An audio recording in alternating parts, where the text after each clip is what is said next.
ഇടുക്കി വണ്ടിപ്പെരിയാറിലെ ജനവാസ മേഖലയിലെത്തിയ കടുവയെ മയക്കുവെടി വയ്ക്കാനുള്ള ദൗത്യത്തിൻ്റെ ഒരു ദൗത്യം ഇന്ന് അതിരാവിലെ തുടങ്ങും എന്നാണ് ഇപ്പോൾ രാഹുൽ വിജയൻ നമുക്ക് റിപ്പോർട്ട് ചെയ്യുന്നത്. ഗ്രാമ്പി എസ്റ്റേറ്റിൻ്റെ 16-ാം ഡിവിഷനിലെ ചെറിയ കാട്ടിനുള്ളിലാണ് കടുവയുള്ളത്.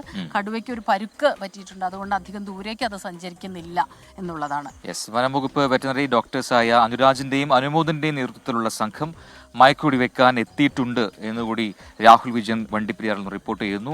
കൂടുതൽ വിവരങ്ങൾ രാഹുലിനോട് ചോദിക്കാം. Rahul, very good morning. അപ്പോൾ രാവിലെ തന്നെ ദൗത്യം തുടങ്ങാനുള്ള എല്ലാ തയ്യാറെടുപ്പുകളും അവിടെ നടത്തിയിട്ടുണ്ട് എന്ന് മനസ്സിലാക്കാൻ കഴിയുന്നു. ഇന്നലെ 6:30 വരെ, വൈകിട്ട് 6:30 വരെ അതിനുള്ള ശ്രമം, ഈ കടുവയെ മയക്കുവെടി വെക്കാനുള്ള ശ്രമം നടത്തിയെങ്കിലും കടുവയെ ലൊക്കേറ്റ് ചെയ്തെങ്കിലും ഈ കാഴ്ച പ്രശ്നം ആ സമയത്ത് ഒരു ബുദ്ധിമുട്ടായതുകൊണ്ടാണ് അതിൽ നിന്ന് പിന്തിരിഞ്ഞതെന്ന് DFO തന്നെ അറിയിച്ചിരുന്നു. ഇന്നത്തെ ഒരു നീക്കങ്ങൾ എന്താണ്? ഈ കടുവയെ പിടിച്ച് തേക്കടിയിലേക്ക് മാറ്റാനുള്ള ഒരു ശ്രമം, അത് കടുവയുടെ പരിക്ക് എത്രമാത്രം ഗൗരവമാണ് എന്നൊക്കെ അറിഞ്ഞ ശേഷം മാത്രമല്ലേ ഉണ്ടാവുകയുള്ളൂ അല്ലേ?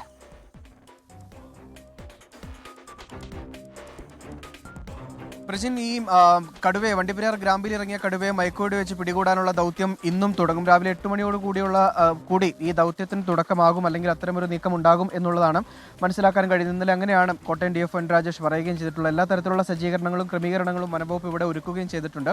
നിലവിൽ ഏറ്റവും പുതിയൊരു അപ്ഡേഷൻ എന്ന് പറയുന്നത് വണ്ടിപ്പെരിയാർ പഞ്ചായത്തിലെ 15-ാം വാർഡിൽ നിരോധനാജ്ഞ പ്രഖ്യാപിച്ചിട്ടുണ്ട്. ഈ മയക്കുവെടി വെക്കുന്ന ഈ കടുവയെ പിടികൂടാനുള്ള ഉത്തരവ് വന്നതിന് പിന്നാലെയാണ് ഈ നിരോധനാജ്ഞ എന്നുള്ളതാണ് വളരെ പ്രധാനപ്പെട്ട കാര്യം. നിലവിൽ ഈ ദൃശ്യങ്ങളിൽ കാണുന്ന പോലെ തന്നെ കടുവയെ പിടികൂടി കൊണ്ടുപോകാനുള്ള കൂട് ഉൾപ്പെടെ ഇവിടെ സജ്ജീകരിച്ചിട്ടുണ്ട്. വനം വകുപ്പിന്റെ ഉദ്യോഗസ്ഥരെല്ലാവരും തന്നെ ഇവിടെ പൂർണ്ണ സജ്ജമായി നിൽക്കുകയാണ്. രാവിലെ ഡ്രോൺ ഉൾപ്പെടെ ഉപയോഗിച്ച് കടുവയുള്ള സ്ഥലം നിരീക്ഷിക്കുകയും ചെയ്തിട്ടുണ്ട്. നിലവിൽ ആ പ്രദേശത്ത് തന്നെ കടുവ ഉണ്ടാകാനുള്ള സാധ്യത തന്നെയാണ് ഇവർ പറയുകയും ചെയ്യുന്നത്. നിലവിൽ ഈ കാലിന് പരിക്കേറ്റത് കൊണ്ട് തന്നെ കൂടുതൽ ദൂരത്തേക്ക് പോകാനുള്ള സാധ്യത ഇപ്പോഴും വനംവകുപ്പ് കണക്കാക്കുന്നില്ല. അതുകൊണ്ടാണ് ഈ മയക്കുവെടി വെച്ച് പിടികൂടി ചികിത്സ നൽകാൻ വേണ്ടി തേക്കടിയിലേക്ക് കൊണ്ടുപോകാനുള്ള ഒരു തീരുമാനത്തിലേക്ക് എത്തുകയും ചെയ്തിരിക്കുന്നത്. ഈ കടുവയെ കൂട്ടിൽ അകപ്പെടുത്തുക എന്നൊരു ലക്ഷ്യമുണ്ടായിരുന്നു. പക്ഷേ ഈ കാലിന് പരിക്കേറ്റത് കൊണ്ട് സ്വമേധയാ നടന്ന് ഈ കടുവയ്ക്ക് കൂട്ടിനുള്ളിൽ കയറാനുള്ളൊരു സാഹചര്യമില്ല, അല്ലെങ്കിൽ അത്തരമൊരു ആരോഗ്യനിലയല്ല.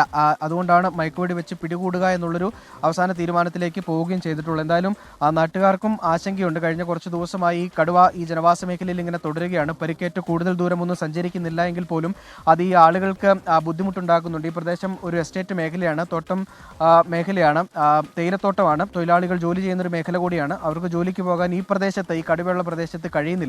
അത്തരമൊരു സാഹചര്യം കൂടി ഒഴിവാക്കുന്നതിന് വേണ്ടിയുള്ള നടപടി വേഗം വേണമെന്ന് നാട്ടുകാരും ആവശ്യപ്പെട്ടിരുന്നതാണ്. എന്തായാലും അതിനൊരു പരിഹാരം ഉണ്ടാക്കുക എന്ന ലക്ഷ്യത്തോടു കൂടിയാണ് നിലവിൽ ഈ കടുവയെ മയക്കുവെടി വെച്ച് പിടികൂടാനുള്ളൊരു തീരുമാനം നിലവിൽ എത്തുകയും ചെയ്തിരിക്കുന്നത്. ഇന്നലെ ഈ ദൗത്യം വൈകിട്ട് 5 മണിയോട് കൂടിയാണ് ഈ മയക്കുവെടി വെക്കാനുള്ളൊരു തീരുമാനത്തിലേക്ക് പോയത്. പക്ഷേ 6:30 ആയതോടുകൂടി വെളിച്ചക്കുറവ് മൂലം ആ ദൗത്യം ഇന്നലത്തേത് അവസാനിപ്പിക്കുകയായിരുന്നു. ഇന്നിപ്പോൾ ഇത് വീണ്ടും രാവിലെ 8 മണിയോടുകൂടി തുടങ്ങുക എന്നുള്ളതാണ് നമുക്ക് മനസ്സിലാക്കാനും കഴിയുന്നത്. റേഞ്ച് ഓഫീസർമാരുടെ സംഘം ഇവിടെയുണ്ട്. മാത്രമല്ല മറ്റ് ഡോക്ടർമാരുടെ, അനുരാജിൻ്റെയും അടക്കമുള്ള നേതൃത്വത്തിലുള്ള ഡോക്ടർമാരുടെ സംഘവും ഇവിടെയുണ്ട്.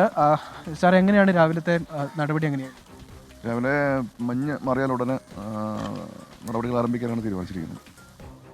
ഇവിടെ തന്നെ ഉണ്ട്, ലൊക്കേറ്റ് ചെയ്ത് ഇവിടെ തന്നെ ഉണ്ടെന്നാണ് നിഗമനം. മഞ്ഞ് മാറിയ ശേഷം കൺഫേം ചെയ്യും. അതാണ് ഇപ്പം നിലവിൽ ഈ മഞ്ഞ് മാറിയതിന് ശേഷം, കൂടുതൽ വെളിച്ചമായതിനു ശേഷം ഈ ഡ്രോൺ ഉൾപ്പെടെ ഉപയോഗിച്ച് കടുവ ഉള്ള സ്ഥലം കൃത്യമായി പരിശോധിക്കും, കണ്ടെത്തും. അതിനുശേഷമായിരിക്കും ഈ ദൗത്യ സംഘം ഈ മേഖലയിലേക്ക് പോവുകയും മയക്കുവെടി വെക്കുക എന്നുള്ള ലക്ഷ്യത്തിലേക്കും പോവുക. എന്തായാലും ഈ കാലിന് പരിക്കേറ്റതുകൊണ്ട് ഉള്ള കടുവയായതുകൊണ്ട് തന്നെ മയക്കുവെടി വെച്ചാൽ കൂടുതൽ ദൂരം പോകാനുള്ളൊരു സാധ്യതയില്ല.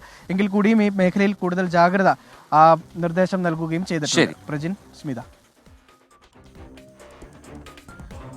രാഹുൽ വിജയനാണ് വിവരങ്ങളുമായി നമുക്കൊപ്പം ചേർന്നത്. അപ്പോൾ വരും മണിക്കൂറുകളിൽ ആ ദൗത്യം, അതിൻ്റെ കൂടുതൽ വിശദാംശങ്ങൾ ഉണ്ടാവും. കാരണം തത്സമയം അത് നമ്മളെത്തിക്കുകയും ചെയ്യും. ഇന്നലെ ഇപ്പോൾ പ്രജിൻ പറഞ്ഞതുപോലെ രാത്രി ആയതുകൊണ്ടാണ് ആ ദൗത്യം, അല്ലെങ്കിൽ വളരെ പെട്ടെന്ന് തന്നെ അത് പൂർത്തിയാക്കാൻ കഴിയും. കാരണം അതെ, കടുവ അവശനായ ഒരു അവസ്ഥ കൂടിയുണ്ട്. ഇന്നിപ്പോൾ അധികം വൈകാതെ തന്നെ ആ ദൗത്യം പൂർത്തിയാകും.